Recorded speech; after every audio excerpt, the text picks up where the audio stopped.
Okay, although y'all only see like a few of them, I have a whole bunch of them. It's this hanger it's like a hanger, but it has little circles on it. And it can hold a bunch of scarves. That thing is full of scarves. I was like, I really need to change these out. We're trying to match as much as possible. But that thing is heavy too. It's like, I promise you, I want to say it's at least, it might be more than that. It's at least 50. They are all different colors. I got some ones with multicolors and everything.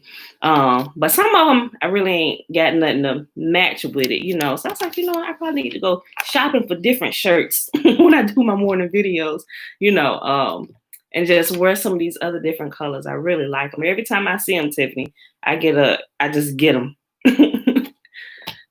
Good morning, YouTube. We are live. Okay, we live over here now, y'all. Okay. All right, y'all.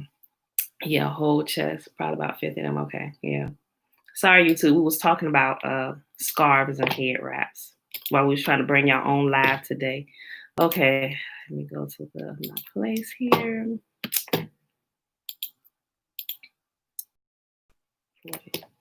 The same obsession, yes. Look, let me tell you. I have this obsession, although you haven't seen it yet, I have this obsession with earrings because I was like, okay, the head wraps, now I got to find the matching earrings and stuff too. I got like this big, it's like caboodle boxes. I know y'all probably ain't heard that word in a long time, but it's like a big box. It almost look like a small tool chest, but it's not. It's like a women's like makeup box, but it's not a makeup box. It's like a mirror and stuff, but it holds all my earrings. That joke is probably like this and like that. And it's full of earrings. Although y'all don't see half of them, I got some big feather earrings and stuff. I'm calculating in my mind how these gonna look, but I don't want to be like too flashy while I'm doing my morning videos. I'm like, so I was like, okay. But I'm gonna start wearing some of them. I kind of just like recycle some of the same ones. I look conservative while I'm reading and stuff, but I don't know, may bring a little bit more color, to the morning videos, so. But yeah, Trina, hey girl, hey. Okay, y'all. Let me minimize this so I can see this screen. Okay, y'all. We're talking about head wraps and earrings. Okay. All right, y'all. Today, make sure I have the day right. All right, y'all. Happy Thursday. Happy Thursday. I'm gonna do it, Tiffany, but I'm gonna have to look at them like the day before. I just need to make sure it's going to be appropriate for the morning videos. Okay.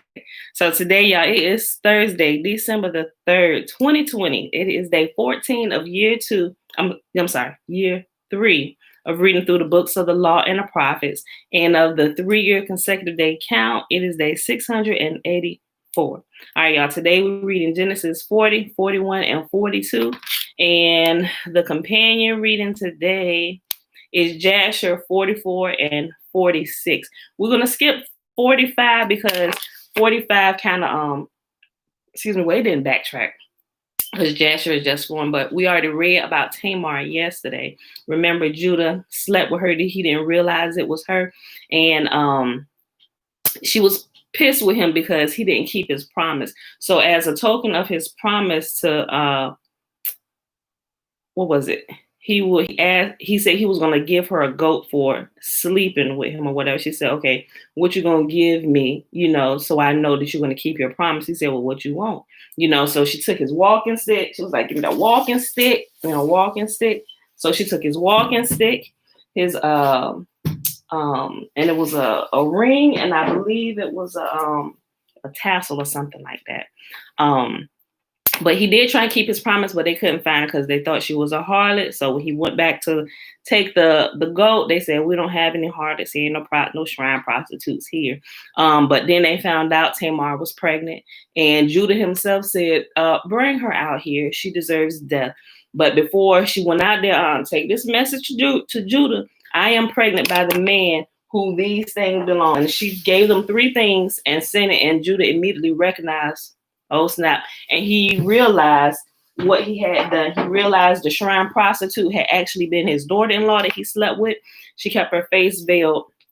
And so he immediately knew why it had happened, and it reminded him of the promise he made to her that he did not keep because he thought his youngest son, Shelah, would die because two of his previous sons had died when they were married to her, and he didn't want to give up Shelah. So that's what 45 is about. I'll post that down there if you want to go and read that in detail, what it says in Jasher. It's almost the same. Not too many more details, but there are a few. But for the sake of time, we skipping 45. That's why I just kind of gave you a big overview of it really quick. So we're going to do Jasher 44 and skip to 46. And today we're talking about the butler, the baker, and the candlestick maker. Okay, y'all. Genesis chapter 40. Sometime later, Pharaoh's chief cupbearer and chief baker offended their royal master. Pharaoh became angry with these two officials, and he put them in prison where Joseph was, in the place of the captain of the guard. They remained in prison for quite some time, and the captain of the guard assigned them to Joseph, who looked after them. While they were in prison, Pharaoh's cupbearer and baker each had a dream one night, and each dream had its own meaning. When Joseph saw them the next morning, he noticed they both looked upset. "Why do you look so worried today?" he asked them, and they replied, "We both had dreams last night, but no one can tell us what they mean." "Interpreting dreams is Yahuwah's business," Joseph replied. "Go ahead and tell me your dreams." So the chief cupbearer told Joseph his dream first. "In my dream," he said, I saw a grapevine in front of me. The vine had 3 branches that began to bud and blossom, and soon it produced clusters of ripe grapes. I was holding Pharaoh's wine cup in my hand, so I took a cluster of grapes and squeezed the juice into the cup. Then I placed the cup into Pharaoh's hand. And this is what the dream means. Joseph said, "The 3 branches represent 3 days. Within 3 days, Pharaoh will lift you up and restore you to your position in his chief cupbearer. And please remember me and do me a favor when things go well for you. Mention me to Pharaoh so he might let me out of this place. For I was kidnapped from my homeland, the land of the Hebrews, and now I'm here in prison, but I did nothing to deserve it." When the chief baker saw that Joseph had given the first dream such a positive interpretation, he said to Joseph, "I had a dream too. In my dream, there were 3 baskets of white pastries stacked on my head. The top basket contained all kinds of pastries for Pharaoh, but the birds came and ate them from the basket on my head." "This is what the dream means," Joseph told him. "The 3 baskets also represent 3 days. 3 days from now, Pharaoh will lift you up and impale your body on a pole. Then birds will come and peck away at your flesh." Pharaoh's birthday came 3 days later, and he prepared a banquet for all his officials and staff. He summoned his chief cupbearer and baker to join the other officials. He then restored the chief cupbearer to his former position so he could again hand Pharaoh his cup. But Pharaoh impaled the chief baker just as Joseph had predicted when he interpreted his dream. Pharaoh's cupbearer, however, forgot all about Joseph, never giving him another thought. All right, Genesis chapter 41. 2 full years later, Pharaoh dreamed that he was standing on the bank of the river Nile. In his dream, he saw 7 fat, healthy cows come up out of the river and begin grazing in the marsh grass. Then he saw 7 more cows come up behind them from the Nile, but these were scrawny and thin. These cows stood beside the fat cows on the riverbank. Then the scrawny, thin cows ate the 7 healthy, fat cows. At this point in the dream, Pharaoh woke up. But he fell asleep again and had a second dream. This time he saw 7 heads of grain, plump and beautiful, growing on a single stalk. Then 7 more heads of grain appeared, but these were shriveled and withered by the east wind. And these thin heads swallowed up the 7 plump, well-formed heads. Then Pharaoh woke up again and realized it was a dream. Also, something about this particular portion right here, I realized that all of this stuff that's happening is also talked about in the Book of Enoch for towards the end. I don't remember what chapter it starts at, but I would definitely recommend you guys go in there. Let me just make myself know. I'll put it in here. We're not going to read it today, simply because it's long and because it goes through all the detail. But I'll put this in here. We'll read it at some point, but definitely not today's. Same story. Let me put this in here. Same story. So even Enoch, because Yahuwah had showed him everything that was going to happen all the way through time, he said all the way up until the day of judgment. We know we haven't gotten to judgment day yet, but he saw everything. So like I said, I put that in there for y'all to read later at your own leisure. All right. The next morning, Pharaoh was very disturbed by the dreams. So he called for all the magicians and wise men of Egypt. When Pharaoh told them his dreams, not one of them could tell him what they meant. Finally, the king's chief cupbearer spoke up. Today I have been reminded of my failure, he told Pharaoh. Some time ago, you were angry with the chief baker and me and imprisoned us in the palace of the captain of the guard. One night, the chief baker and I had a dream. Each dream had its own meaning. There was a young Hebrew man with us in prison who was a slave of the captain of the guard. We told him our dreams, and he told us what each of our dreams meant. And everything happened just as he had predicted. I was restored to my position as cupbearer, and the chief baker was executed and impaled on a pole. Pharaoh sent for Joseph at once, and he was quickly brought from the prison. After he shaved and changed his clothes, he went in and stood before Pharaoh. Then Pharaoh said to Joseph, I had a dream last night, and no one here can tell me what it means.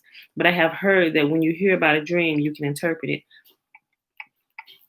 It is beyond my power to do this, Joseph replied, but Yahuwah can tell you what it means and set you at ease.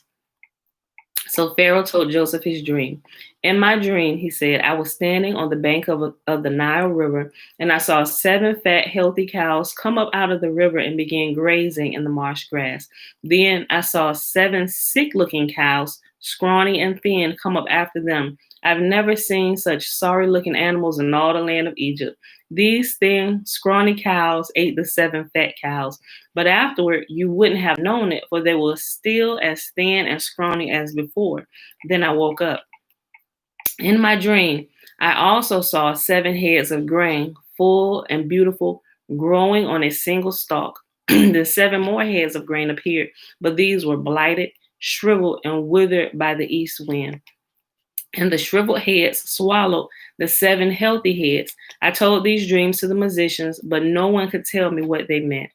Joseph responded, both of Pharaoh's dreams mean the same thing. Yahuwah is telling Pharaoh in advance what he is about to do. The 7 healthy cows and 7 healthy heads of grain both represent 7 years of prosperity. The 7 thin, scrawny cows that come up later and the 7 thin heads of grain withered by the east wind represent 7 years of famine. This will happen just as I have described it, for Yahuwah has revealed to Pharaoh in advance what he is about to do. The next 7 years will be a period of great prosperity throughout the land of Egypt, but afterward there will be 7 years of famine so great that all prosperity will be forgotten in Egypt. Famine will destroy the land. This famine will be so severe that even the memory of the good years will be erased. As for having 2 similar dreams, it means that these events have been decreed by Yahuwah, and he will soon make them happen. Therefore, Pharaoh should find an intelligent and wise man and put him in charge of the entire land of Egypt. Then Pharaoh should appoint supervisors over the land and let them collect 1/5 of all the crops during the 7 good years. Have them gather all the food produced in the good years that are just ahead and bring it to Pharaoh's storehouses. Store it away and guard it so there will be food in the cities. That way there will be enough to eat when the 7 years of famine come to destroy the land of Egypt. Otherwise, this famine will destroy the land. Joseph's suggestions were well received by Pharaoh and his officials.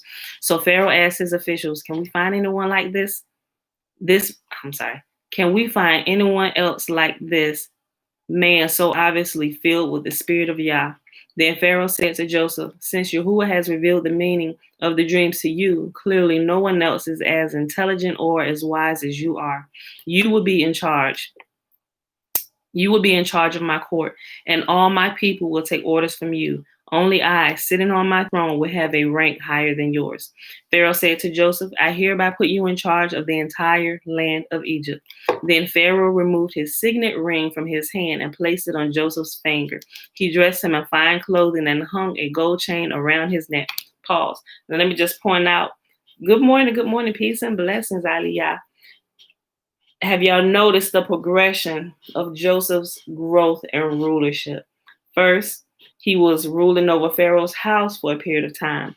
Then he threw him into dire circumstances to rule now over the prison. He went from the prison to the prison guard or ruler or the one who's in charge of all of this. Now, Yahuwah has elevated him once more.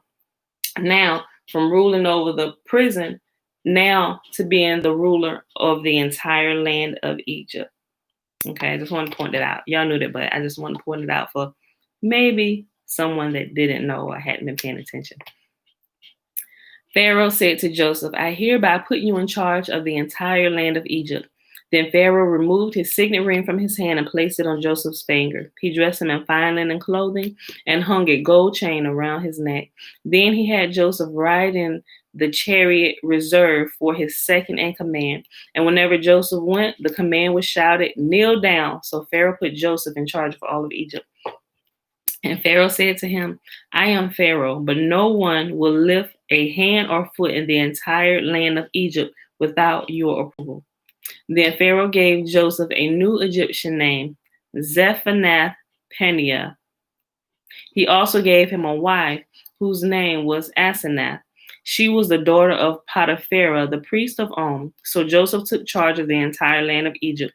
He was 30 years old when he began serving in the court of Pharaoh, the king of Egypt. And when Joseph left Pharaoh's presence, he inspected the entire land of Egypt. As predicted, for 7 years, the land produced bumper crops. During those years, Joseph gathered all the crops grown in Egypt and stored the grain from the surrounding fields and cities. He piled up huge amounts of grain like sand on the seashore. Finally, he stopped keeping records because there was too much to measure. During this time, before the first of the famine years, 2 sons were born to Joseph and his wife Asenath, the daughter of Potiphar, the priest of On. Joseph named his older son Manasseh, for he said, Yahuwah has made me forget all my troubles and everyone in my father's family. Joseph named his second son Ephraim, for he said, Yahuwah has made me fruitful in this land of my grief. At the last 7 years of bumper crops throughout the land, Egypt, I'm sorry, I'm reading that. Hold on. The last 7 years of bumper crops throughout the land of Egypt. That just reads weird.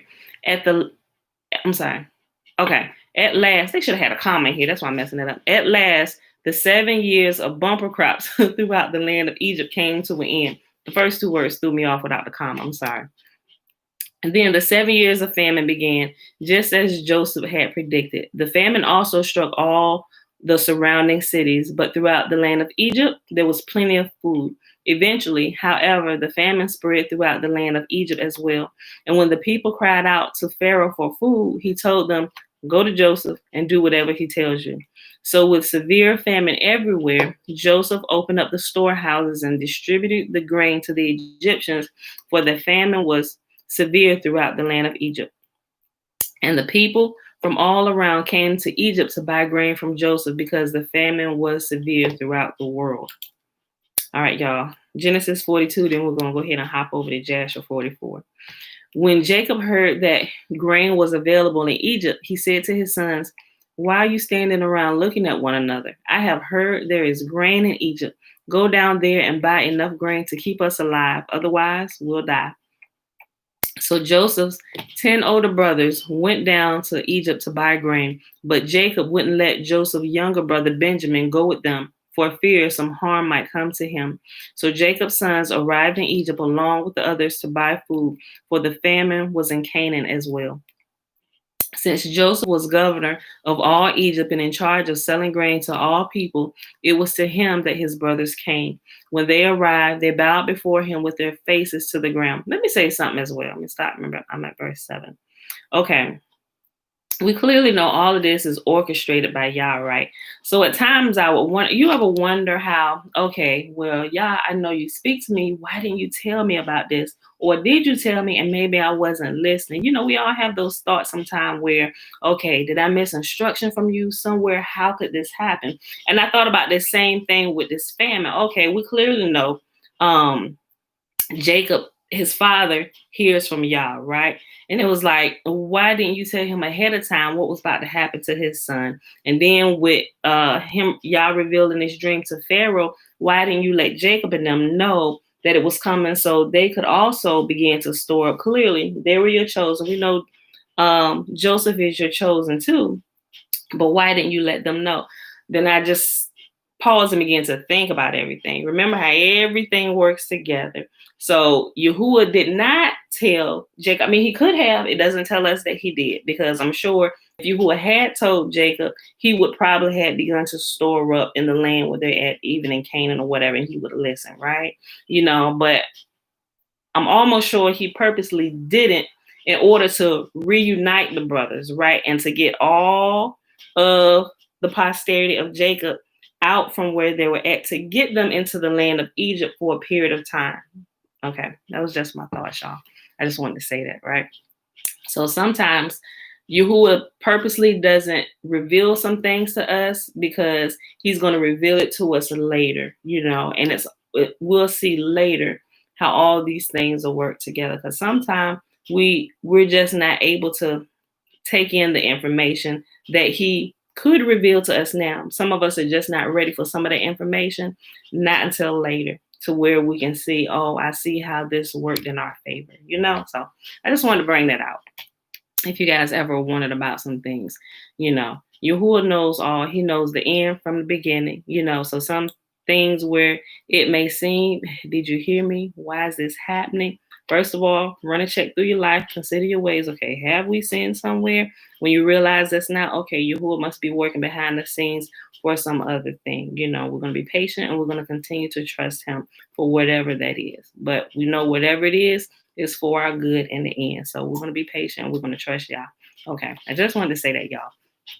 Okay, since Joseph was governor of all Egypt and in charge of selling grain to all the people, it was to him that his brothers came. When they arrived, they bowed down before him with their faces to the ground. Joseph recognized his brothers instantly, but he pretended to be a stranger and spoke harshly to them. Where are you from? He demanded. From the land of Canaan, they replied. We've come to buy food. Although Joseph recognized his brothers, they didn't recognize him, and he remembered the dreams he had about them many years before. He said to them, "You are spies. You have come to see how vulnerable our land has become." "No, my lord," they exclaimed. "Your servants have simply come to buy food. We are all brothers, members of the same family. We are honest men, sir. We are not spies." "Yes, you are," Joseph insisted. "You have come to see how vulnerable our land has become." "Sir," they said, there are actually 12 of us. We, your servants, are all brothers, the sons of a man living in the land of Canaan. Our youngest brother is back there with our father now, and one of our brothers is no longer with us." But Joseph insisted, "As I said, you are spies. This is how I will test your story. I swear by the life of Pharaoh that you will never leave Egypt unless your youngest brother comes here. One of you must go and get your brother. I'll keep the rest of you here in prison. Then we'll find out whether or not your story is true. By the life of Pharaoh, if it turns out that you don't have a younger brother, then I'll know that you are spies." So Joseph put them all in prison for 3 days. On the third day, Joseph said to them, "I am a God-fearing man. If you do as I say, you will live. If you are really honest men, choose one of your brothers to remain in prison. The rest of you may go home with grain for your starving families. But you must bring your youngest brother back to me. This will prove that you are telling the truth, and you will not die." To this, they agreed. Speaking among themselves, they said, "Clearly, we are being punished because of what we did to Joseph long ago. We saw his anguish and he pleaded for his life, but we wouldn't listen.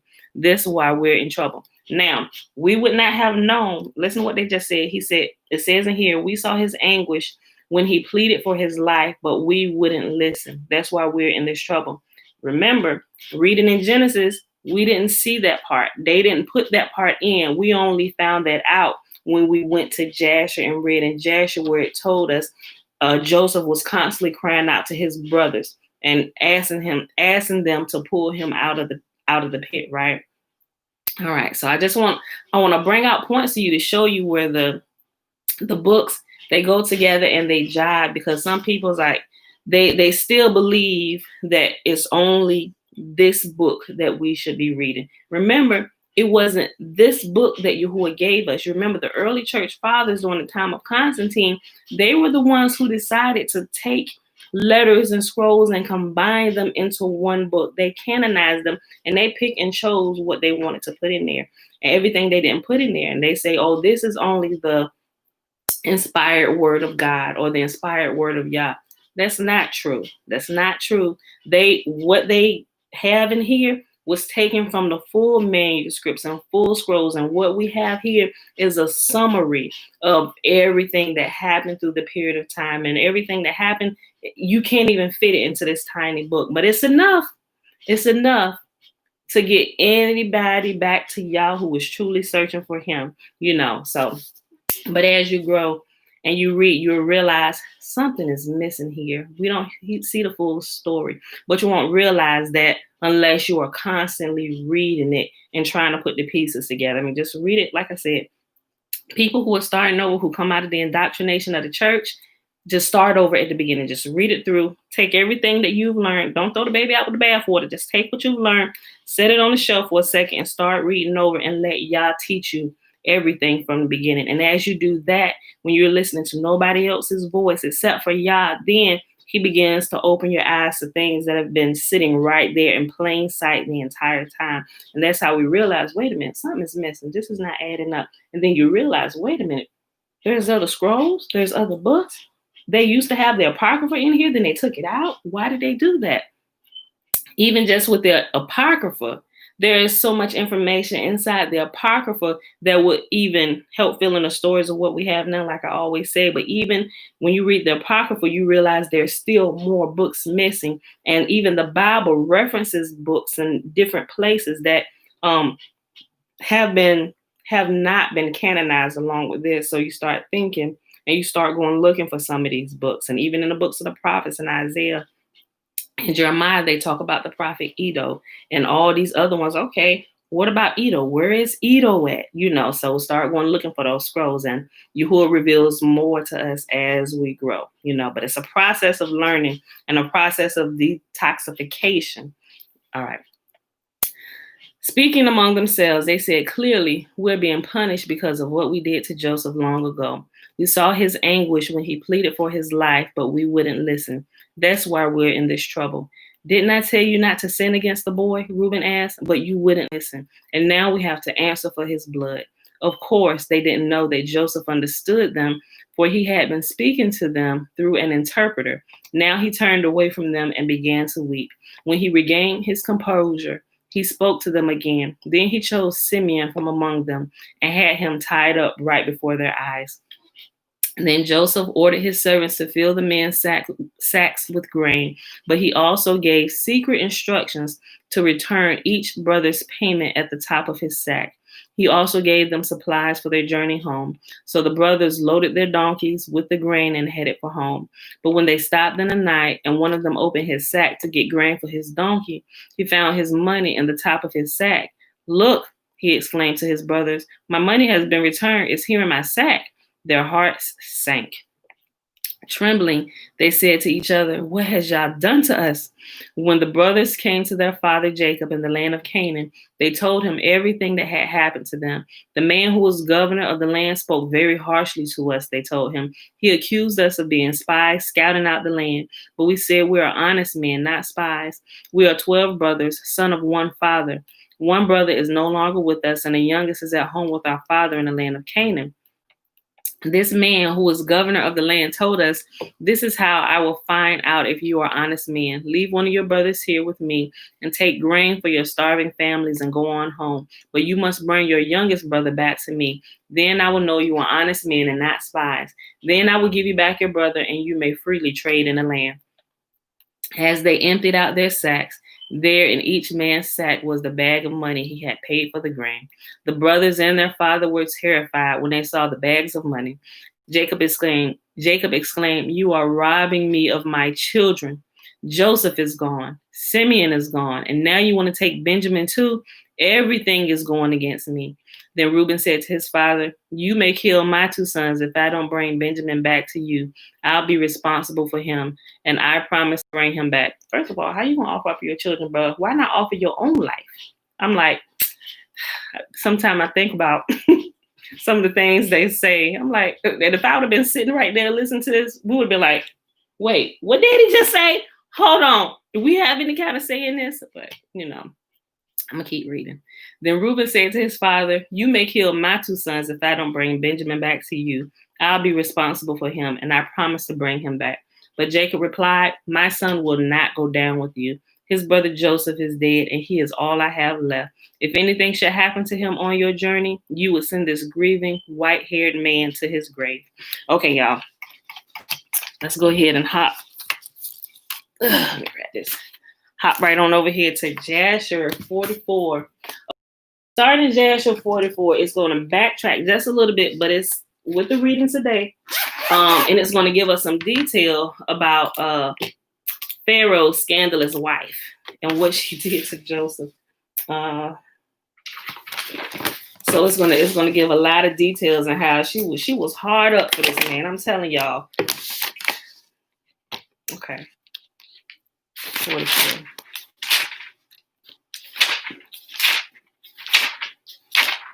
So after we read that, it's gonna go right. We're gonna go right into 46, where we get some more details of the butler and the baker. Okay, Jasher chapter 44. Sorry. Okay, Jasher 44. And the sons of Ishmael had bought Joseph from Midian, who had bought him from his brethren, went to Mitzrayim, went to Egypt with Joseph, and they came upon the borders of Egypt, and they came near unto Egypt. They met 4 men, the sons of Midian, the sons of Abraham, who had gone forth from the land of Egypt on their journey. And the Ishmaelites said unto them, do you desire to purchase this slave from us? And they said, deliver him over to us. And they delivered Joseph over to them. And they beheld him that he was a very, very comely youth, and they purchased him for 20 shekels. And the Ishmaelites continued on their journey to Egypt, and the Midianites also returned that day to Egypt. And the Midianites said to each other, behold, we have heard that Potiphar, an officer of Pharaoh, captain of the guard, seeks a good servant who shall stand before him to attend him, and to make him an overseer over his house and all belonging to him. Now, therefore, let us come sell him to him for what we may desire, if he be able to give unto us that which we shall require for him. And these Midianites went and came to the house of Potiphar, and said unto him, we have heard that you seek a good servant to attend you. Behold, we have a servant that will please you. If you can give unto us which we may desire, we will sell him to you. And Potiphar said, bring him before me, and I will see him. And if he pleases me, I will give unto you that which you may require for him. And the Midianites went and bought Joseph and placed him before Potiphar. And he saw him, and he pleased him exceedingly. And Potiphar said unto them, tell me what you require for this youth. And they said, 400 pieces of silver we desire for him. And Potiphar said, I will give it to you if you bring me the record of his sale. Of his sale to you, and tell me his history, for perhaps he may be stolen. For this youth is neither a slave nor the son of a slave, but I observe in him the appearance of a goodly and a handsome person. And the Midianites went and brought unto him the Ishmaelites who had sold him to them, and they told him, saying, he is a slave, and we sold him to them. And Potiphar heard the words of the Ishmaelites, and has given the silver unto the Midianites. And the Midianites took the silver and went on their journey, and the Ishmaelites also returned home. And Potiphar took Joseph and brought him to his house that he might serve him. And Joseph found favor in the sight of Potiphar, and he placed confidence in him and made him overseer of his house, and all that belonged to him he delivered over into his hand. And Yahuwah was with Joseph, and he became a prosperous man, and Yahuwah blessed the house of Potiphar for the sake of Joseph. And Potiphar left all that he had in the hand of Joseph, and Joseph was one that caused things to come in and go out, and everything was regulated by his wish in the house of Potiphar. And Joseph was 18 years old, a youth with beautiful eyes and of comely appearance, and like unto him was not in the whole of the land of Egypt. At that time, while he was in his master's house, going in and out of the house, attending to his master, Zelicah, his master's woman, lifted up her eyes towards Joseph, and she looked at him, and behold, he was a youth comely and well favored, and she coveted his beauty in her heart, and her soul was fixed upon Joseph, and she enticed him day after day. And Zelicah persuaded Joseph daily, but Joseph did not lift up his eyes to behold his master's woman. And Zelicah said unto him, how goodly are your appearance and form. Truly, I have looked at all the slaves, and have not seen so beautiful a slave as you are. And Joseph said unto her, surely he who created me in my mother's womb created all mankind. And she said unto him, how beautiful are your eyes, with which you have dazzled all the inhabitants of Egypt, men and women. And he said unto her, how beautiful are they, how beautiful they are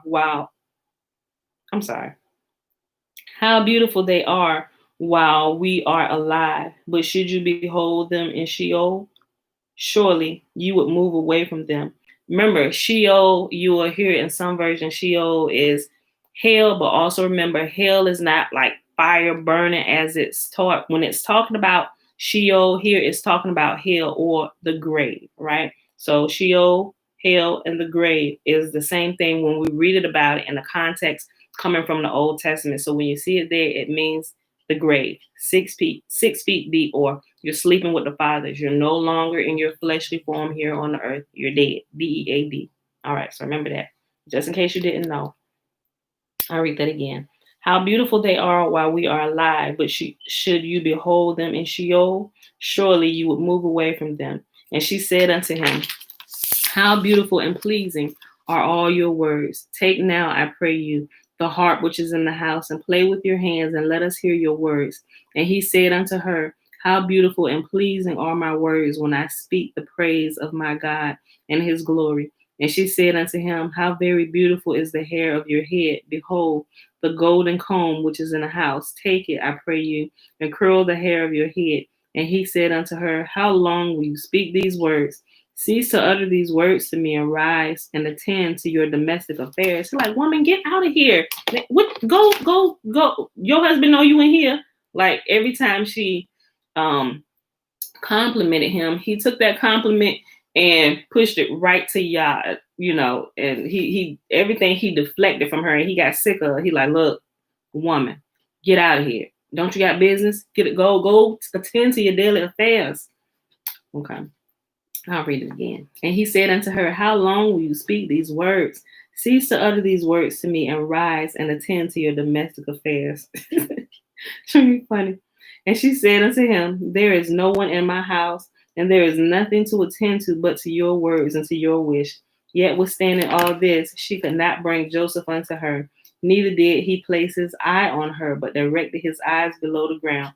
Now, let me tell you something. Joseph, that was a good thing he did, because the way we are made, men, they're attracted by what they see. Women too, but Joseph knew that, so that's it said that he would not look at her, because Potiphar's wife, she was beautiful, but Joseph knew, and he did not look at her. Otherwise, he could have been taken, not just by her words, but her words and the sight of her beauty and her form would probably have taken him in. And he knew that. So that's why he did not look at her, and our people, especially a lot of our men, they would keep themselves, they would keep their lives a lot of time, and they'll keep their affairs in good order and things going good for them. If they would learn just that, if they learned just that one thing that Joseph practiced, do not lay your eyes on that woman, because that's the first step. And she was also married. Sis was ready to turn up with Joseph. And so, but he knew that. And plus, Joseph feared Yah, so he said, I cannot do this thing and sin against Yah. He didn't even say against her husband. He said, sin against Yah. Clearly he would be sinning against her husband himself, her and Yah, but he feared Yah the most. So, neither did he place his eye upon her, but directed his eyes below to the ground. And Zelicah desired Joseph in her heart that he should lie with her. And at that time that Joseph was sitting in the house doing his work, Zelicah came and sat before him, and she enticed him daily with her discourse to lie with her, or even to look at her. But Joseph would not hearken to her. So not only is she beautiful and she giving sweet words, but she's giving him the invitation and let him know all is well. Ain't nobody here. Ain't nobody gonna find out. Man. And she said unto him, if you will not do according to my words, I will chastise you with the punishment of death and put an iron yoke upon you. And now she threatened him now because she can't get her way. And Joseph said unto her, surely Elohim, who created man, looses the fetters of prisoners, and it is he who will deliver me from your prison and from your judgment. And when she could not prevail over him to persuade him, and her soul being still fixed upon him, her desire threw her into a grievous sickness. And all the women of Egypt came to visit her, and they said unto her, why are you in this declining state? You that lack nothing, surely your man is great and esteemed prince in the sight of the king. Should you lack anything of what your heart desires? And Zelicah answered them, saying, this day it shall be made known to you whence this disorder springs in which you see me. And she commanded her maidservants to prepare food for all the women, and she made a banquet for them, and all the women ate in the house of Zelicah. And she gave them knives to peel the citrons to eat them, and she commanded that they should dress Joseph in costly garments, and that he should appear before them. And Joseph came before their eyes, and all the women looked on Joseph and could not take their eyes from off of him. And they all cut their hands with the knives they had in their hands, and all the citrons that were in their hands were filled with blood. I'm like, I ain't gonna make a comment. And they knew not what they had done, but they continued to look at the beauty of Joseph and did not turn their eyelids from him. Okay, I'll make a comment. I guess this can be likened to, how you see on movies, and not just in movies, but I say it because you all know what I'm talking about. You know how you're watching a movie and a beautiful woman will be walking down the street, and they'll cut to a scene where a man driving his car and he gets sidetracked by her beauty. Next thing you know, he done crashed into a pole or something. It's like the same thing with what these women were doing when they saw how beautiful he was. And women know, y'all know how some women get when they see a handsome man in beautiful and form and everything walk into the room. It's like the world stops and everybody and it's like their gaze is fixed upon him, and all these type of thoughts begin running through their heads. This is what's happening right now. And Zelicah saw what they had done, and she said unto them, what is this work that you have done? Behold, I gave you citrons to eat, and all of you have cut your hands. And all the women saw their hands, and behold, they were full of blood, and their blood flowed down upon their garments. And they said unto her, this slave in your house has overcome us, and we could not turn our eyelids from him on the account of his beauty. And she said unto him, surely this happened to you in the moment that you looked at him, and you could not contain yourselves from him. How then can I refrain when he is constantly in my house, and I see him day after day going in and out of my house? How then can I keep from declining or even from perishing on account of this?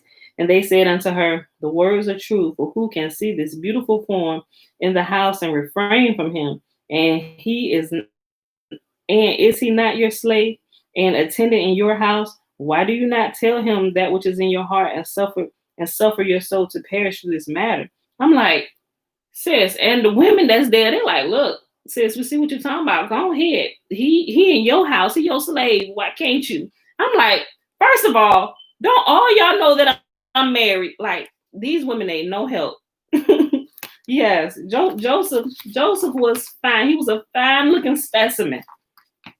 So, and they said unto her, the words are true, for who can see this beautiful form in the house and refrain from him? And is he not your slave and attendant in your house? And why do you not tell him that which is in your heart and suffer your soul to perish through this matter? And she said unto them, I am daily endeavoring to persuade him, and he will not consent to my wishes. And I promised him everything that is good, and yet I could not meet with no return from him.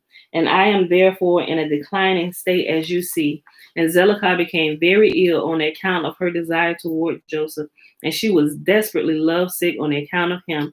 And all the people of the house of Zelicah and her man knew nothing of this matter, that Zelicah was ill on the account of her love to Joseph. And all the people of her house asked her, saying, Why are you ill and declining, and lack nothing? And she said unto them, I know not this thing which is daily increasing upon me. Alicia said I almost called her a hussy.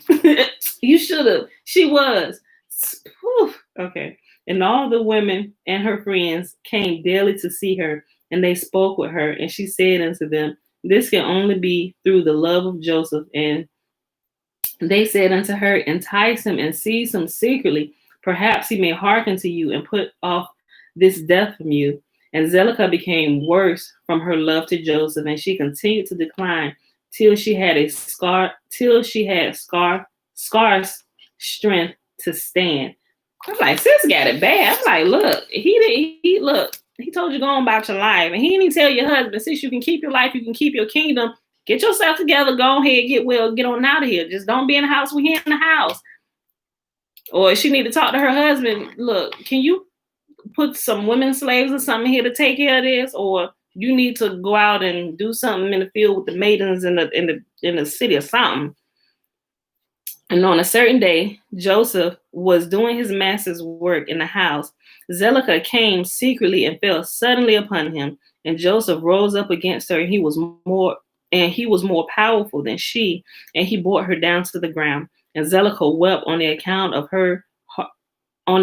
the desire of her heart toward him, and she supplicated him with weeping, and her tears flowed down her cheeks.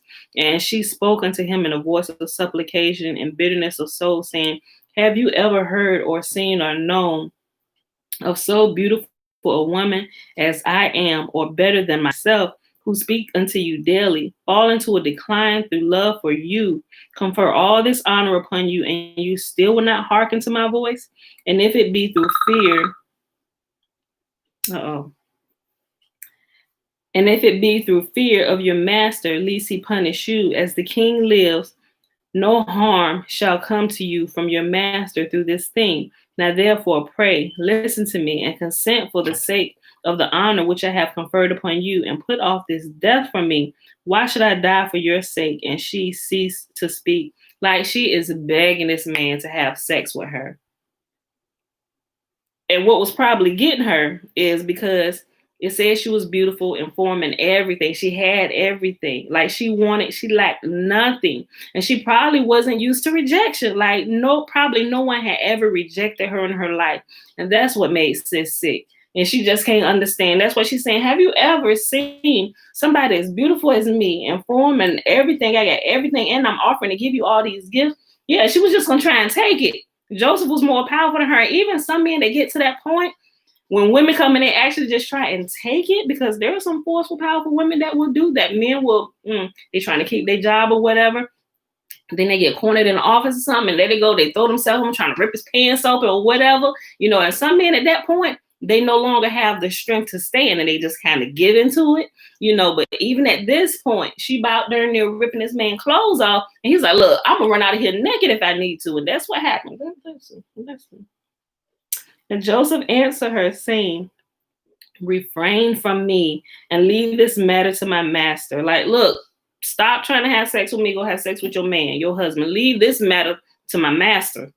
Behold, my master knows not what there is with me in the house, for all that belongs to him he has delivered into my hand. And how shall I do these things in my master's house? For he has also greatly honored me in his house, and he also has made me overseer of his house, and he has exalted me. And there is no one greater in this house than I am. And my master has refrained nothing from me, except you, who are his woman. How then can you speak these words unto me? And how can I do this great evil and sin unto Yahuwah and to your man? Now therefore refrain from me and speak no more such words as these, for I will not hearken to your words. But Zelicah would not hearken to Joseph when he spoke these words unto her. But Zelicah would not hearken to Joseph when he spoke these words unto her, but she daily enticed him to listen to her.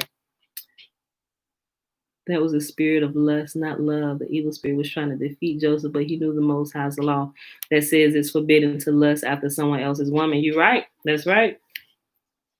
And it was after this that the brook of Egypt was filled above all its sides, and all the inhabitants of Egypt went forth, and also the king and princes, and went forth with timbrels and dances, for it was a great rejoicing in Egypt, and holiday at the time of the inundation of the sea, Sincor, and they went there to rejoice all day. And when the Egyptians went out to the river to rejoice, as was their custom, all the people of the house of Potiphar went with them. But Zelicah would not go with them, for she said, I am indisposed. And she remained alone in the house, and no other person was with her in the house. And she rose up and ascended to her temple in the house, and dressed herself in princely garments. And she placed upon her head precious stones of onyx, inlaid with silver and gold, and she beautified her face and skin with all sorts of women's purifying liquids, and she perfumed the temple and the house with cassia and frankincense, and she spread myrrh and aloes, and she afterwards sat in the entrance of the temple in the passage of the house through which Joseph passed to do his work. And behold, Joseph came from the field and entered into the house to do his master's work. Now, as she was doing this, if y'all are familiar with the book of Proverbs, where it talks about the prostitute or the woman, matter of fact, I want to say, I don't know this for certain, but as I read this again, I'm almost certain that the prostitute that the book of Proverbs was talking about was Potiphar's wife. How it says she is brash. She goes out and she is bold. She said, look, I have made my bed of love and it's ready for you to come lay in it. My master is gone away. He's going to be gone a long time. He took money and we got all night to do what we want to do in here. I prepared my bed. I perfumed the place. I made it nice and beautiful. Come on in. Let's go. Let's enjoy our feel of love tonight. Like she was ready for Joseph. She was ready. Just no leash, just no shame, no shame. And he came to the place through which he had to pass, and he saw all the work of Zelicah, and he turned back. He said, oh, nope, not today. And Zelicah saw Joseph turning back from her, and she called out to him, saying, what ails you, Joseph? Come do your work. They need to make a movie about this with all the details, I'm telling you. Like she pissed now. She said, what ails you, Joseph? Come do your work. And behold, I will make room for you until you have passed to your seat. Like she said, come on, I ain't gonna mess with you. Go ahead and go on back. But Joseph knew better. Sis, you got all this. You knew your husband. Like she wanted every bit of him. And Joseph returned and came to the house and passed from thence to the place of his seat. And he sat down to do his master's work as usual. And behold, Zelicah came to him and stood before him in princely garments, and the scent from her clothes was spread to a distance. And she hastened and caught hold of Joseph and his garments, and she said unto him, as the king lives, if you will not perform my request, you shall surely die this day. And she hastened and stretched forth her other hand and drew a sword from beneath her garments, and she placed it upon, like, now she gonna try and take it from him at knife point. Like, at some point, if he would have given it, well, there would be no winner if he had gave in. I ain't gonna say it, y'all. I'm gonna keep my thoughts to myself. I how graphic this scene could get. And she hastened and caught hold of Joseph in his garments, and she said unto him, as the king lives, if you would not perform my request, you shall die this day. And she hastened and stretched forth her other hand and drew a sword from beneath her garments, and she placed it upon Joseph's neck, and she said, rise and perform my request, and if not, you would die this day. And Joseph was afraid of her at her doing this thing, and he rose up to flee from her, and she seized the front of his garments. And in the terror of his flight, the garment which Zelicah seized was torn, and Joseph left the garment in the hand of Zelicah, and he fled and got out, for he was in fear. And when Zelicah saw that Joseph's garment was torn, and that he had left it in her hand, and he had fled, she was afraid of her life, lest the report should spread concerning her. And she rose up and acted with cunning, and put off garments in which she was dressed, and she put on other garments, and she took Joseph's garment, and she laid it beside her, and she went and seated herself in the place where she had sat in her illness. Oh, heifer. I'm saying, boy, this woman. Therefore, the people of her house had gone out to the river, and she called a young lad who was then in the house, and she ordered him to call the people of the house to her. And when she had saw them, she said unto them with a loud voice and lamentation, see what a Hebrew your master, I'm sorry, see what a Hebrew your master has brought to me in this house, for he came this day to lie with me. For when you had gone out, he came to the house, and seeing that there was no person in the house, he came unto me and caught hold of me with intent to lie with me, and I seized his garments and tore them, and I called out against him with a loud voice. And when I had lifted up my voice, he was afraid for his life and left his garment before me and fled. And the people of her house spoke nothing, but their wrath was very much kindled against Joseph. And they went to his master and told him the words of his woman. And Potiphar cried out to him, saying, what is this thing that you have done unto me in bringing a Hebrew servant into my house? For he came unto me this day to sport with me. Thus he did unto me this day. And Potiphar heard the words of his woman, and he ordered Joseph to be punished with severe stripes, and they did so to him. While they were smiting him, Joseph cried out with a loud voice, and he lifted up his eyes to heaven, and he said, O Yahuwah, Elohim, you know that I am innocent of all these things. And why shall I die this day through falsehood by the hand of these uncircumcised, wicked men whom you know? And while Potiphar's men were beating Joseph, he continued to cry out and weep. And there was a child there, 11 months old. And let's listen to this, y'all. I forgot about this part. But I'm telling you, Yahuwah can do. Listen, okay. And while Potiphar's men were beating Joseph, he continued to cry out and weep. And there was a child there, 11 months old. And Yahuwah opened the mouth of the child, and he spoke these words before Potiphar's men who were smiting Joseph, saying, what do you want of this man, and why do you do this evil unto him? My mother speaks falsely and utters lies. Thus was the transaction. And the child told them accurately all that had happened, and all the words of Zedekiah to Joseph day after day. And oh my gosh. And the child told them accurately all that happened, and all the words of Zedekiah to Joseph day after day did he declare unto them. And all the men heard the words of the child, and they wondered greatly at the child's words. And the child ceased to speak and became still. And Potiphar was very much ashamed at the words of his son, and he commanded his men not to beat Joseph anymore, and the men ceased beating Joseph. Think about, I'm gonna just bring it up again. Well, y'all probably know people in real life. Yeah, Trina, she was gonna try and rape him. Imagine in real life, y'all see the shenanigans between people in real life and also the stuff you see on the movies. And if there's a child that possibly had been present, that one of the parents, yeah, that's what I'm about to say, Tiffany. You know you did wrong when your baby rat you out. Like, what happened? And y'all, I see some funny memes about this where the parent trying to get information from the child. No, mama in the room, and they in the room wrestling. What? She in the room wrestling with who? Her friend.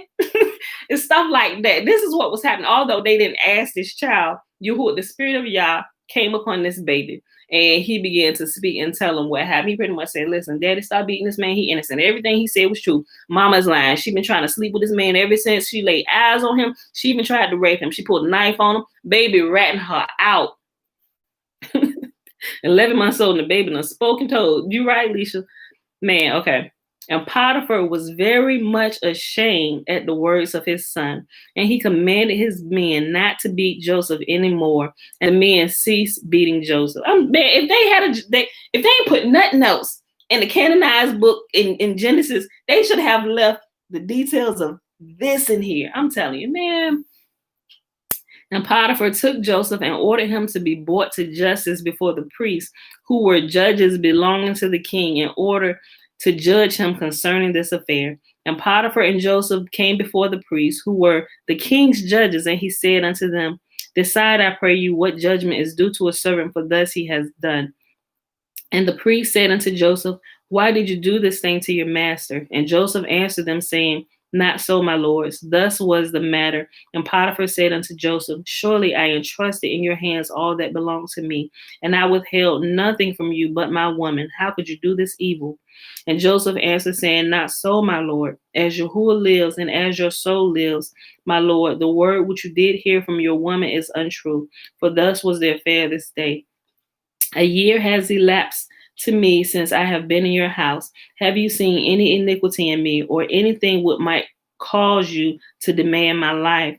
And the priest said unto Potiphar, Send, we pray you, and let them bring before us Joseph's torn garment, and let us see the tear in it. And if it be that the tear is in front of the garment, then his face must have been opposite to her, and she must have caught hold of him to come to her. With deceit did your woman do all that she has spoken. I'm telling you that the wisdom of Yah is resting on these priests right now to save Joseph's life. Bruh. Okay. And they brought Joseph's garment before the priests, who were judges, and they saw, and behold, the tear was in front of Joseph. And all the judging priests knew that she had pressed him. And they said, The judgment of death is not due to this slave, for he has done nothing.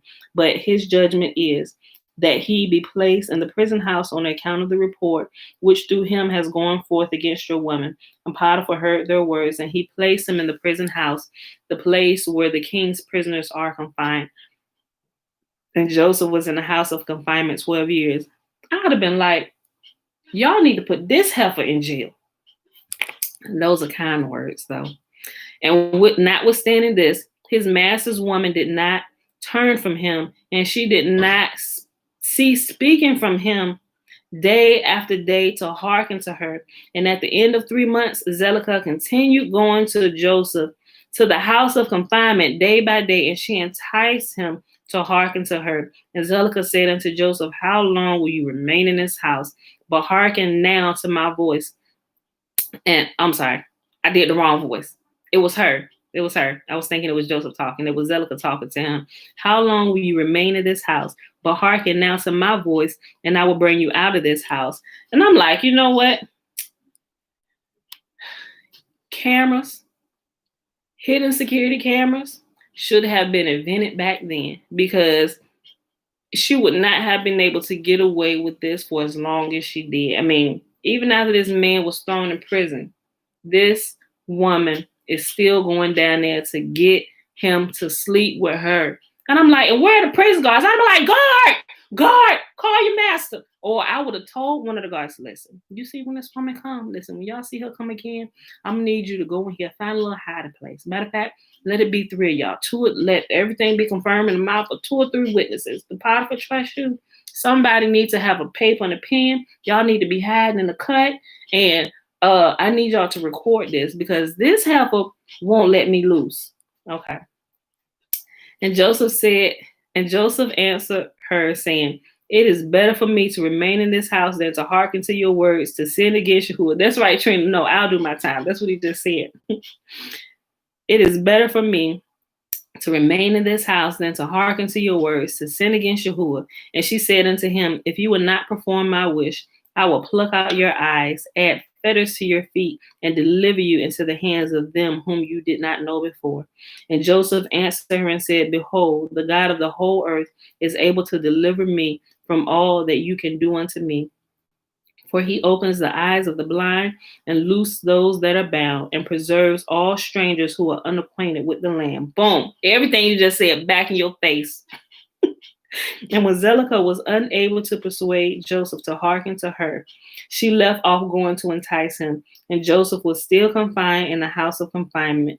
And Jacob, the father of Joseph, and all his brothers who were in the land of Canaan, still mourned and wept in those days on account of Joseph. For Jacob refused to be comforted for his son Joseph. And Jacob cried aloud and wept and mourned all those days. He still went to jail. Yeah, he still went to jail after the baby snitched, because I don't know. Let me tell you, Potiphar's woman, even after the baby done told on mama, like she had Potiphar wrapped around her finger too, because she was able to just keep on going, doing what she was doing in the house. Clearly, we know she was still free because she was still trying to go down there and sleep with this man while he was locked up. I'm like, okay, y'all. Jasher 46. In those days, Joseph was still confined in the prison house in the land of Egypt. At that time, the attendants of Pharaoh who were standing before him, the chief of the butlers and the chief of the bakers, which belonged to the king of Mitzrayim, or remember, Mitzrayim is Egypt. And the butler took wine and placed it before the king to drink. And the baker placed bread before the king to eat. And the king drank of the wine and ate the bread. And he served his servants and ministers that ate at the king's table.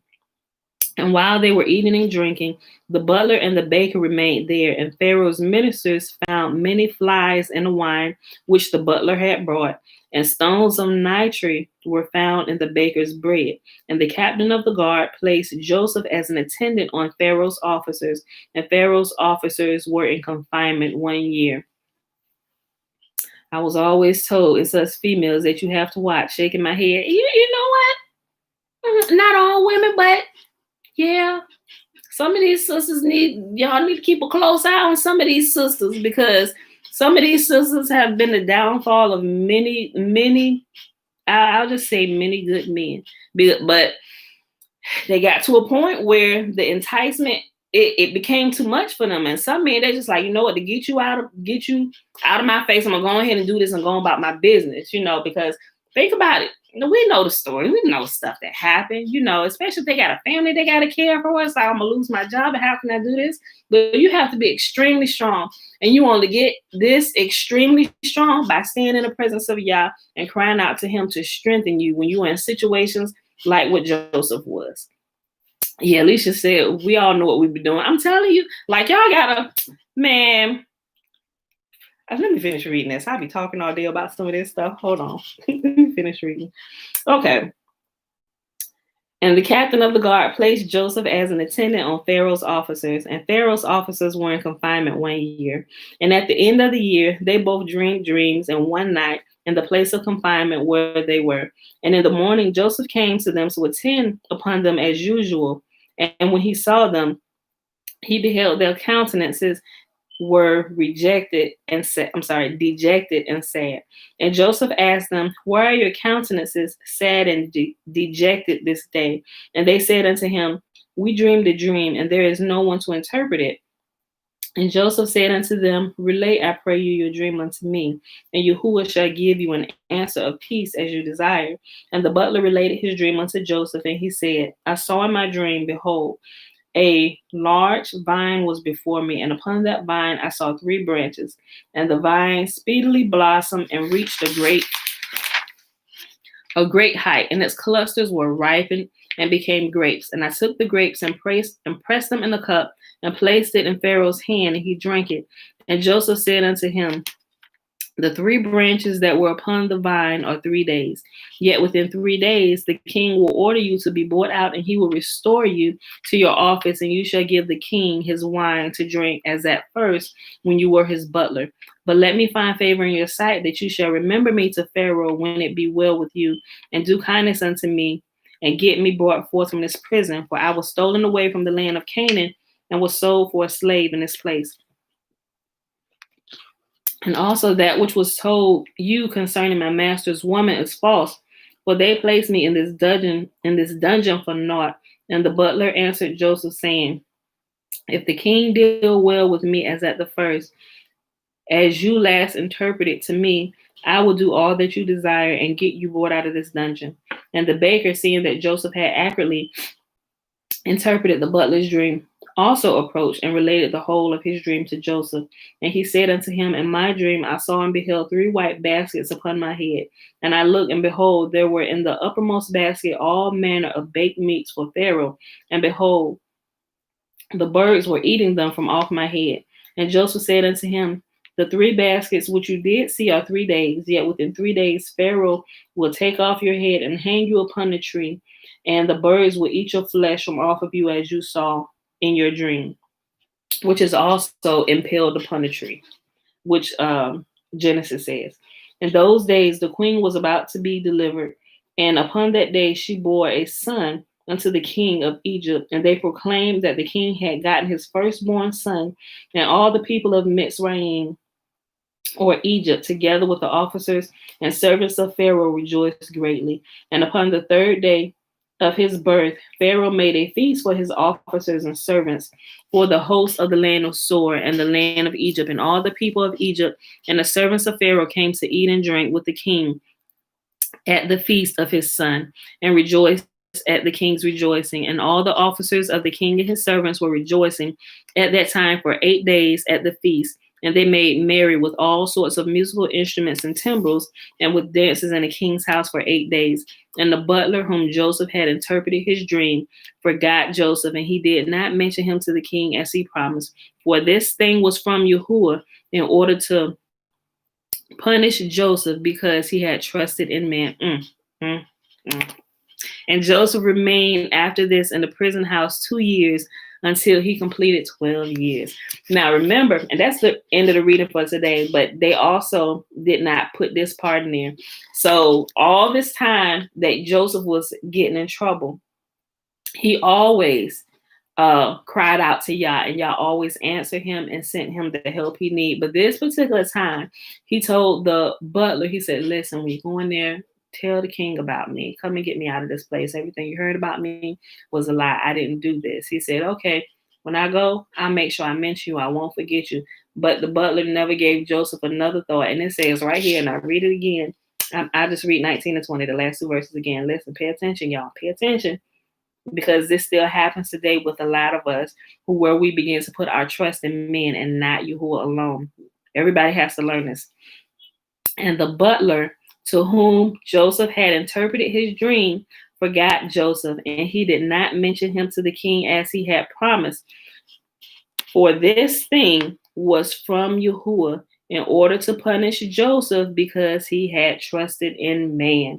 And Joseph remained after this in the prison house 2 years until he had completed 12 years. And that, my beautiful people, is our reading for today. That was Genesis 40, 41, and 42. And we read Jasher 44 and 46. And remember, we skipped over 46 for the sake of time today. And I kind of gave you a quick overview about what it was. It was about Tamar and Judah. So I'll put that in there so you can read it, so you can do it on your own time. But I didn't just skip over it. You know, I really want you guys to read all the details of it. But just for the sake of time, I just told you about it because we read it yesterday, and there really wasn't that much of a difference with that story from what we already have in Genesis. That's why I chose to skip over that. All right, y'all. So today it is Thursday, December the 3rd, 2020, day 14 of year 3 of reading through the books of the law and the prophets, and of the 3-year consecutive day count, day 684, 684. Yes, we've been reading consecutively, except for on the Sabbath and on the Sabbath feast days where we're required to rest. That's why our count is not higher. We will be in a 700 count, which we will be there in a few days. Well, in a couple weeks, we'll be in a 700-day count. So